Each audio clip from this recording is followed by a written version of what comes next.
Hello, this video is for my speech class. This is going to be a presentation on the use of persuasion in a documentary. So if you're not for it, you can just leave. Yeah. This documentary was called Requiem for the American Dream, and it was by Noah Chomsky. Now, as for familiarity, I had never watched this documentary before. I was kind of familiar with the concepts behind it because I have watched a few others that are along similar lines. Not as broad as this. They were more focused documentaries. They were about specific effects. So I had watched things about parts of this, but nothing as broad as this one here. So the goal of this documentary was to inform on the ways in which our supposed American dream was being hijacked. So as you can see on the side of this slide, there were 10 different points that he went through of strategies that they were taking. And the they that this documentary is talking about are the corporations and the government officials that are being paid by them. So that is the first goal, informing about this. Then they want to persuade people that this is actually happening, that it's not just some made-up list of 10 random things that they think might be happening. To do this, they have some great strategies they choose throughout the documentary. I'm going to go into that in later slides. But once they've persuaded you that this is, in fact, happening, the final goal is to get people to act. Well, first of all, they want people to know that there is hope. They can do stuff about this, that they still can affect the way our government operates, and that, well, I'll tell you at the end what their main strategy is to act. So as for how they went about it, the first one they used was logos, which, if you don't know, that's all about facts and stuff, all those beautiful facts. One of the first ones they chose was towards the beginning of the documentary, just setting up their whole argument, was a quote from the Powell Memoranda, which was a document that businesses gave to the government to warn them that they were losing control over the society. As to quote here, "No thoughtful person can question that the American economic system is under broad attack." Later in the document, they go on to clarify that the people that is under attack from are the American people. They end the document with it being a very dire situation, and they need them to act to protect the interests of the businesses. So that is the first one. He uses direct quotes. He continues to use many statistics about income and inequalities and taxation rates. I will have a few of those throughout the rest of the slides.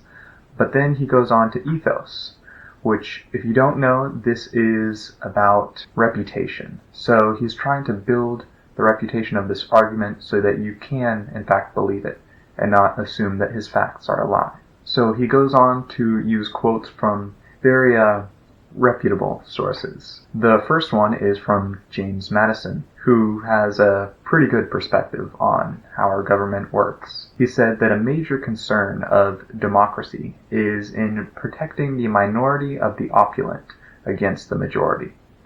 What he's saying, and he goes on to argue, is that if everyone has equal representation, then because the majority of people are poor, they will all band together and vote to take all of the money away from the rich and redistribute it legally through democracy. And he argues that, well, of course, this is a bad thing. So his strategy in defeating that is to lessen the effect of the individual on democracy. Then, in opposing view, he takes, continuing on with the ethos, he chooses a quote from Aristotle himself to prove that this is someone reputable. So Aristotle had the same concerns, but he decided to go a different route. Instead of reducing democracy, his goal was to reduce wealth inequality, with the goal of decreasing the number of poor and homeless population back in those days. So he contrasts those two views, and he uses those well-known figures to provide a backup of ethos. Then he goes on to pathos, where he tries to pull on our emotions. He brings up the civil rights movement, and then he quotes again from these corporations how they call it an excess of democracy. That was specifically by the Trilateral Commission. Then he quotes from another paper called The Crisis of Democracy. This one was calling on a failure of institutions to indoctrinate the young. He even says, this was their words, not mine. So of course he even knows that this is going to bring about emotions, so he goes up to defend himself before anyone even comments. Finally, towards the end of the video, he is even quoted saying, "It's the day an alien power is coming down to steal your hard-earned money." Now, there he was referring to taxes, and his argument was a lot of it isn't really spent on things that are going to benefit them, and another portion of it goes to benefit these corporations. And so that was his argument, that that's why people are always dreading tax day. Also because, filing taxes is an absolute pain, and it honestly shouldn't be. But that's beside the point.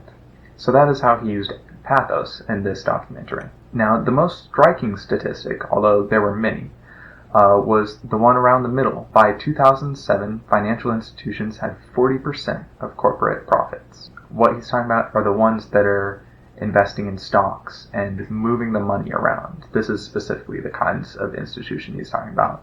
Their only job was moving money from one place to another, and they had already gotten 40% of corporate profits. This is actually a similar statistic from a little bit later in the video. It's about the growth of the finance sector.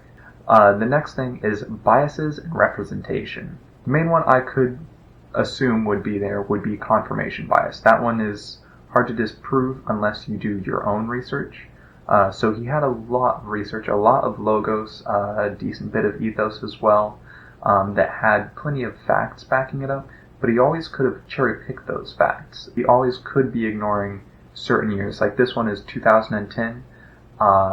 Could have been 2015 was a completely different number, and he could have ignored that and chose 2010. So that could be confirmation bias, but can't fact check an entire documentary. So I don't know if he has confirmation bias, but I can't say he doesn't. As for representation, he does represent others' views pretty well. Throughout the documentary, he is getting direct quotes and documents from the people that he is arguing against. Now, of course, he is using their arguments against them, but at least he is not paraphrasing or saying just broad claims about them. He's using their specific words.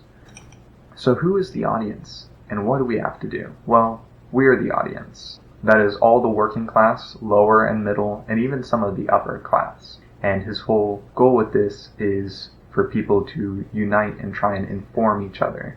He goes on to say that the largest effect we can have on democracy at this point is to stay informed. The more informed we are, the less power that someone can have over us. Now, relevancy. It is very recent. It was made in 2019, so just 3 years ago, right before COVID. Oh, wow. That's right as COVID. That's so long ago. Anyway, pretty darn relevant, especially because people are beginning to talk about this. It used to be taboo to mention your salary or stuff like that, or specific wages per hour. But people are starting to bring it up and realize, hey, you're brand new and you're paid more than me and I've worked for a decade here. What's going on? Thankfully, people are starting to talk about this, so this is a very relevant topic for where we are right now. As for effectiveness, well, this was a really great presentation. It had a lot of logos, which is my weakness. I love facts and quotes and all that stuff. As for him, he was a very well-spoken presenter. He wasn't getting angry during the presentation, or very emotional. People know that the more emotional you are, the more biased the things you say are.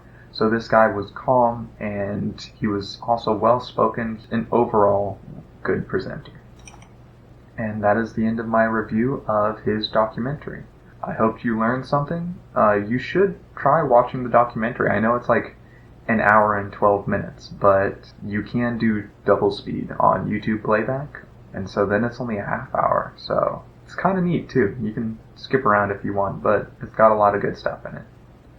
Yeah, thank you.